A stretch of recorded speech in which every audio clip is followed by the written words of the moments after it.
that they put in fish tanks. You ever seen those little sharks? Aren't they cute? The interesting thing about a shark, especially those in captivity, they are limited to growth by the size of the tank that they are in. You put them in a little tank, they're not going to grow much. You put them in a little bigger, they'll grow a little bit. You put them out in the sea, they grow a lot bigger.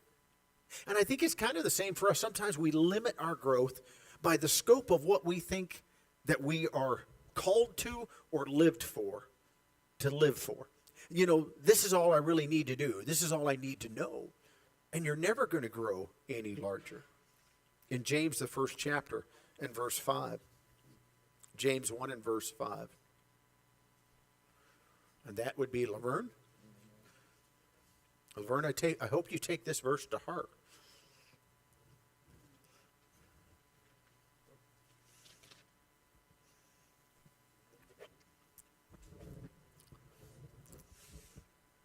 Okay, but if any of you lack wisdom, let him ask of God, who gives you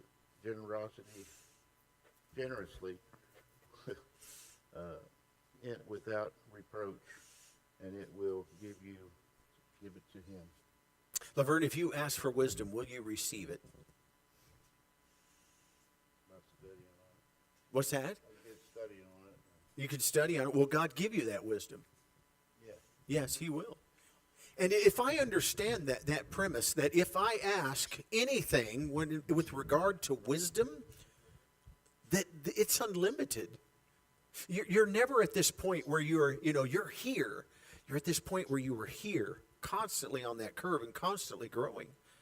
And by the way, when you are doing this in your spiritual knowledge, your walk with the Lord also is doing the very same thing. I will tell you, you cannot know more of the Lord and have more of his wisdom implanted upon you and be living this way. You can't.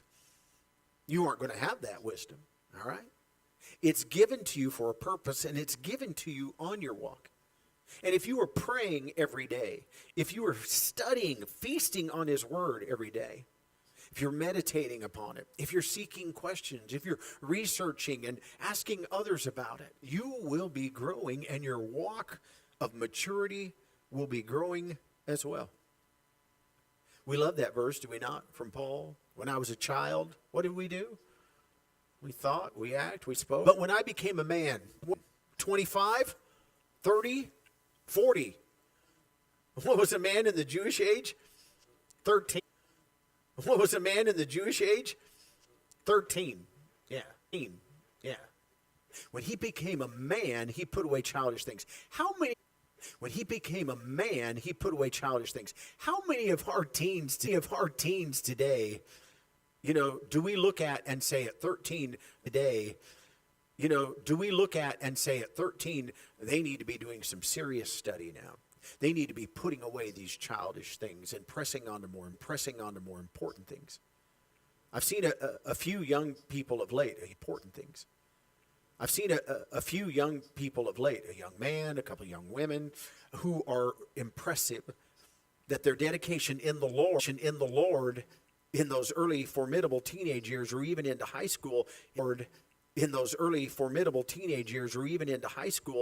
they're still pressing forward. And they're not talking about the sports and the girls and all